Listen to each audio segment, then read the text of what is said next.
اعوذ باللہ من الشیطان الرجیم بسم اللہ الرحمن الرحیم اللہم صلی علی محمد وعلی آل محمد کما صلیت علی ابراہیم وعلی آل ابراہیم انک حمید مجید اللہم بارک علی محمد وعلی آل محمد کما بارکت علی ابراہیم وعلی آل ابراہیم انک حمید مجید۔ آج کے درس کا عنوان ہے وضو اور اس کے فضائل و برکات۔ اللہ تعالیٰ قرآن مجید میں فرماتا ہے یا ایھا الذین آمنوا اذا قمتم الی الصلاۃ فاغسلوا وجوہکم وایدیکم الی المرافق وامسحوا برؤوسکم وارجلکم الی الکعبین۔ المائدہ آیت نمبر 6۔ اے لوگو جو ایمان لائے ہو، جب تم نماز کی طرف جانے کے لیے اٹھو تو اپنے چہروں کو دھویا کرو اور اپنے ہاتھوں کو بھی کوہنیوں تک اور اپنے سروں کا مسح کیا کرو اور ٹخنوں تک اپنے پاؤں کو دھو لیا کرو۔ وضو نماز کی شرائط میں سے ایک اہم ترین شرط ہے، اس کے بغیر نماز قبول نہیں ہوتی۔ تو قرآن مجید کا واضح یہ ارشاد ہے کہ جب بھی انسان ایک مومن نماز کے لیے نماز کا ارادہ کرتا ہے تو سب سے پہلے وضو کرنا چاہیے۔ وضو کا طریق بھی قرآن کریم میں بھی بیان ہوا ہے، حضرت صلی اللہ علیہ وسلم نے اپنے عملی نمونے کے ذریعے بھی یہ کر کے دکھایا ہے کس طریقے سے وضو کیا جانا چاہیے۔ اور اسی طرح بہت سارے ارشادات اس میں ہیں، میں چند ایک کو وقت کی رعایت کے مطابق پیش کروں گا۔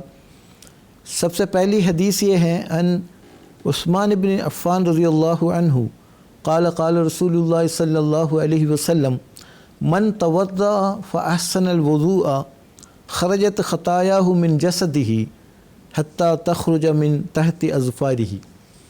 جو شخص وضو کرتا ہے اور اچھی طرح وضو کرتا ہے تو ان کے تمام گناہ جو ان کے جسم سے نکل جاتے ہیں، یہاں تک کہ تخرج من تحت اظفارہ، اس کے ناخنوں کے نیچے سے بھی گناہ نکل جاتے ہیں۔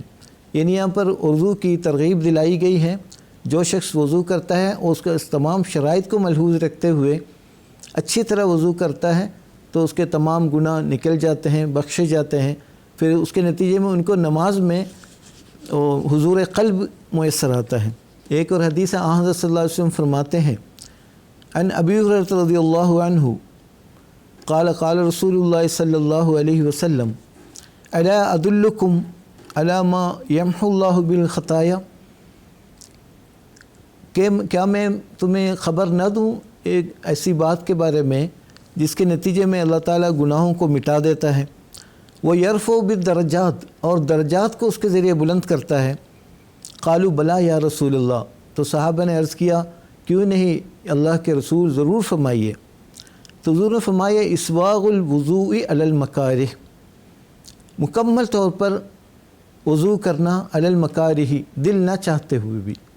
یعنی بعض دفعہ نامساعد حالات میں بعض موسم ایسے ہوتے ہیں ٹھنڈ برداشت نہیں کیا جاتا، بعض علاقے میں ٹھنڈ زیادہ ہوتی ہے، تو سردی کے موسم میں انسان نہ چاہتے ہوئے بھی اگر اچھی طرح وضو کر لیں تو ایک تو یہ ہے اسباغ الوضوء علی المکارہ و کثرت الخطا الی المساجد، دور سے مسجد میں آنا، یعنی کثرت کے ساتھ قدم رکھتے ہوئے چلتے ہوئے مسجد کی طرف آنا۔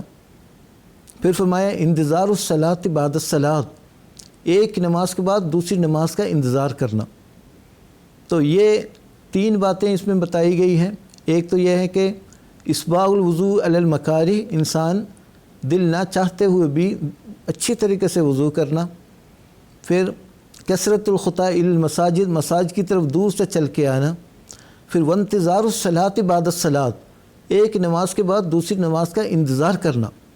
پھر فرمایا فذالکم الرباط، فذالکم الرباط، یہ انسان کی جو کامیابی کے لیے، اسی طرح نجات کے لیے، گناہوں سے بچنے کے لیے یہ ایک رباط ہے، یعنی سرحدوں پر جس طرح دشمن سے حملوں سے بچنے کے لیے سرحدوں پر گھوڑے باندھے جاتے ہیں، اسی طرح اگر انسان اس طریقے کو اپنا لیتے ہیں تو وہ گویا شیطان کے حملوں سے بچ جاتا ہے، اور ان کی نماز جو ہے نا باقاعدہ حضور قلب کے ساتھ پوری توجہ کے ساتھ وہ نماز ادا کرنے کے قابل ہو جاتا ہے۔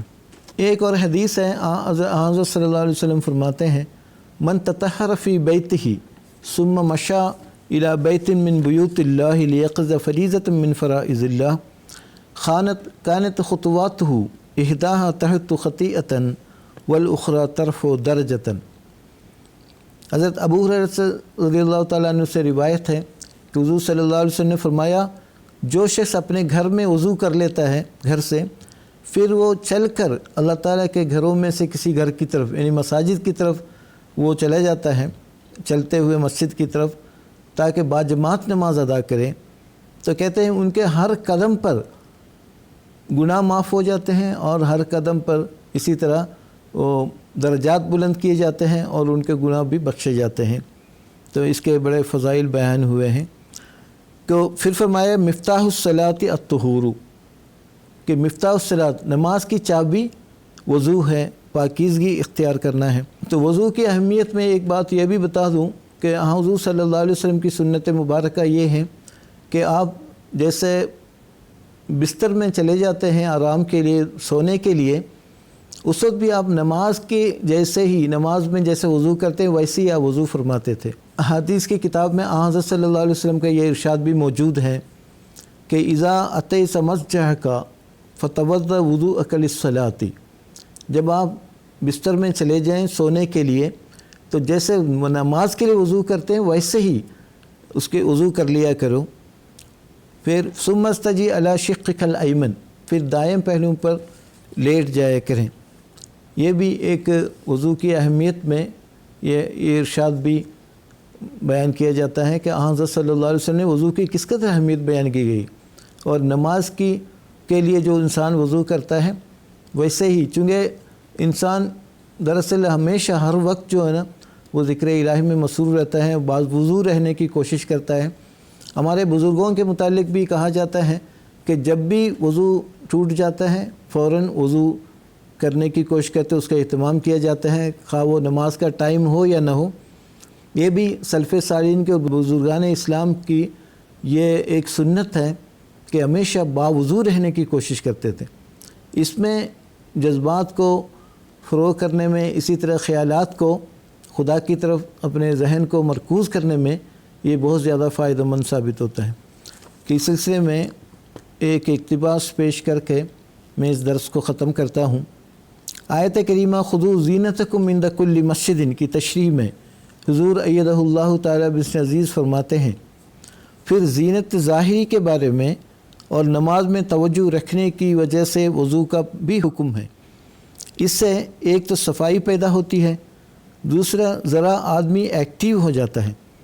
وضو کرنے سے اور توجہ سے نماز پڑھتا ہے، اور خاص طور پر جمعہ کے دن تو نہا کر آنے کو پسند کیا گیا ہے۔ تو بہرحال مقصد یہ ہے کہ ظاہری طور پر صفائی کا خیال رکھو تو روح کی بھی صفائی کی طرف توجہ ہوگی، اللہ تعالیٰ کی خشیت اور تقوی بھی دل میں پیدا ہوگا۔ خطبات مسرور جلد 1 صفحہ 364 و 65۔ بس اللہ تعالیٰ ہم سب کو ان ارشادات پر کما کو عمل کرنے کی توفیق عطا فرمائے۔ وآخر دعوانا ان الحمد للہ رب العالمین۔